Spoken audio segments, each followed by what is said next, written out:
আসলে আমি বা আমার পরিবার আমরা কেউ তার শাঁখারির ভাবনার বাইরে নই। আমরা সবাই বিভোর।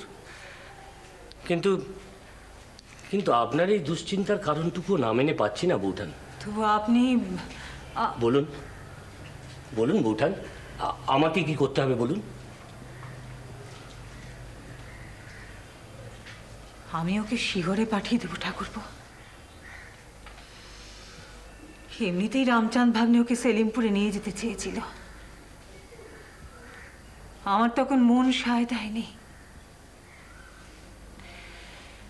আপনি তো জানেন সেই ঠাঁয়ে গিয়ে ওদের বাপ আর এ ভিটেতে ফিরে আসেনি, তাই আমি যেতে দেইনি। তার চেয়ে বরং শিহরে আমার হেমাঙ্গিনী মার শ্বশুর ঘর, সে তার ভাইকে ভালোবাসে প্রাণ দিয়ে, ও সেখানেই যাক। আমি আর কি বলবো বৌঠান, আপনার যেমন ইচ্ছে। ইচ্ছে অনিচ্ছে নয় ঠাকুরপো, আমি যেমন তেমন করে ওকে আমার চোখের সামনে থেকে সরিয়ে দিতে চাই। হেমাঙ্গিনীর কথা আমার মনে আছে। চাটুর্যে মশাইয়ের ভাগ্নি, রামচাঁদের সহোদরা, এদের পিসিমাতার মেয়ে। আপনারা কামারপুকুরে আসার আগে দেড়ে গ্রাম থেকেই তার বিবাহ হয়েছিল। আর আমি যতটুকু জানি চাটুর্যে মশাই তাকে পেলেছিলেন, তার বিবাহাদিও চাটুর্যে মশাইও দিয়েছিলেন।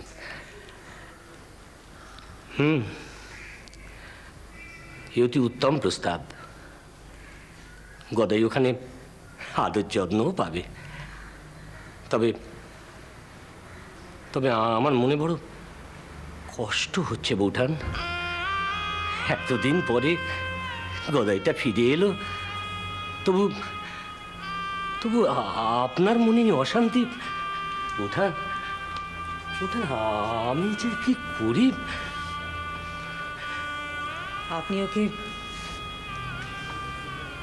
আপনি ওকে আমার চোখের সামনে থেকে সরিয়ে দিন ঠাকুরপো। আমি আর সইতে পারবো না, কিছুতেই সইতে পারবো না। আমার চোখের সামনে আমার ছেলে পাগল পাগল হবে, আর তাই নিয়ে সমস্ত গায়ের মানুষ বিভোর হয়ে ভগবানের স্বাদ পাবে। এ আর আমি সইতে পারবো না। ভগবানের কাঠে আমি আমার ছেলেকে বলি দিতে চাই না ঠাকুরপো। তাতে যদি এই কামারপুকুর থেকে ভগবানের বাস উঠে যায় তো যাক। হ্যাঁ, তাই আমিও দেখে নিতে চাই ভগবানের ক্ষমতা বড় নাই মায়ের ক্ষমতা বড়। ও আমার ছেলে নয়, ওকে আমি পেটে ধরিনি। গয়াধাম থেকে এসেছিল না শিবলিঙ্গ পুড়ে বেরিয়েছিল, সে গপ্প যার কাছে তার কাছে। আমি আর ওসবের মধ্যে নেই।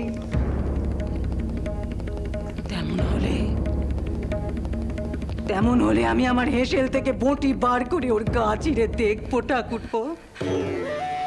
ওর গায়ে রক্ত আছে না ভগবানের রস আছে? আপনি কি বলছেন বৌঠান? শুনেছ কে? মা নাকি ঠাকুরপোকে শিহরে পাঠিয়ে দিচ্ছে হেমাঙ্গিনী দিদির কাছে। এবার থেকে ও নাকি ওখানেই থাকবে। এ তো খুব ভালো কথা গো। ভালো কথা? হ্যাঁ, খুব গর্বের কথা, তৃপ্তির কথা। বউ, আমি কিন্তু অনেকক্ষণ ধরে সব কথা শুনছি। কি হচ্ছে কি এসব? হ্যাঁ, আমার সঙ্গে সারাটা দিন এমনই করে জানো তো মা। কিছু বললেই বলবে গদাইয়ের সব দায় আমি তোমার ঘাড়ে চাপিয়ে দিয়ে নাকি আমি সারাদিন সাদ আহ্লাদ করে বেড়াই। থেকে থেকে বরদাদার সঙ্গে তুলনাটা নেই আমার। কেন রে?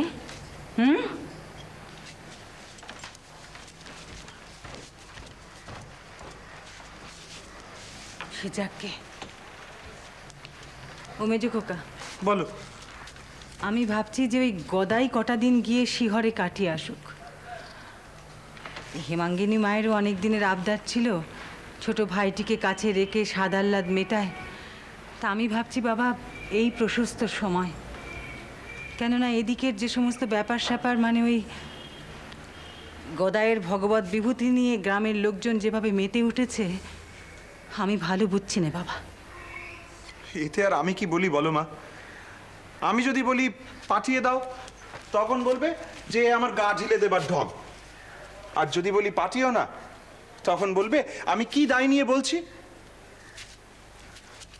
আমার অবস্থা হয়েছে মা শাকের করাতের মতো। বেশ বাবা, সে দায় থেকে আমি তোকে মুক্তি দিলুম। হ্যাঁ বা না কোনো কথাই তোকে কইতে হবে না, তুই শুধু জেনে রাখ। বলো।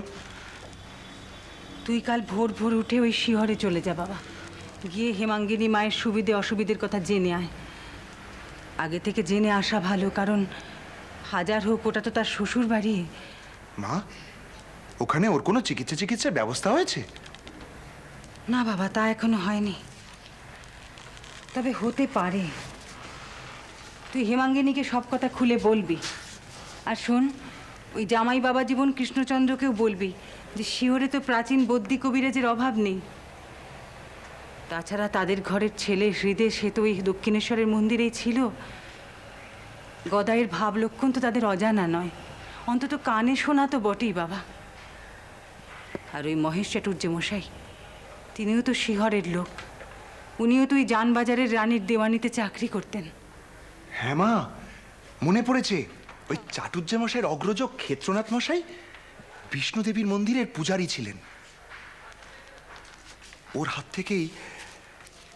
হাত থেকেই গোবিন্দ বিগ্রহ পড়ে গিয়ে পা ভেঙে গিয়েছিল। আর তারপরেই তো ওই কলকাতার পণ্ডিতদের টোপকে গদাই কি সব বিধান টিধান দিয়ে খুব নাম কিনেছিল। ছাই কিনেছিল, নাম কিনেছিল। সে যাক, তুই গিয়ে হেমাঙ্গিনী মাকে বলবি যে তার এই মামির আজ বড় সংকট। নেহাত নাচারে না পড়লে আমি এত বড় বোঝা তাদের কাঁধে চাপাতুম না বাবা। আর যদি কোনো চিকিৎসার ব্যবস্থা হয়, তাহলে যেন ওই পুরনো বৃত্তান্ত সব খুঁজে নেয়। কারণ কি হলো, শুনছিস নে? কথা কইছিস না যে বড়? মা, তোমার এই ব্যবস্থায় আমার মনে একদম সায় দিচ্ছে না মা। কেন? কেন নয়, নিজেদের দায় এভাবে অন্যের ঘাড়ে। তা আমার কি করার আছে বল? এদিককার হাল রঙ্গ তো সব দেখছিস। কলকাতা থেকে টেনে আনলুম, ঘরে থাকবে, পুরনো গ্রাম, বাপের ভিটে সব ফিরে পেয়ে কোথায় নিজের মধ্যে নিজেকে খুঁজে পাবে। তাদের ভাবগতিক তো অন্যরকম। আর গ্রামের মানুষজন, যাদেরকে আমি নিজের বলে ভেবেছিলুম, তারা তো কেউ আমায় সাথ দিচ্ছে না। সবাই তো ফিকির খোঁজে। সেই ঢাক ঢোল পিটিয়ে, ফুল চন্দন ছিটিয়ে ওকে সেই পুরনো কোলেই রাখবে। রাম কৃষ্ণ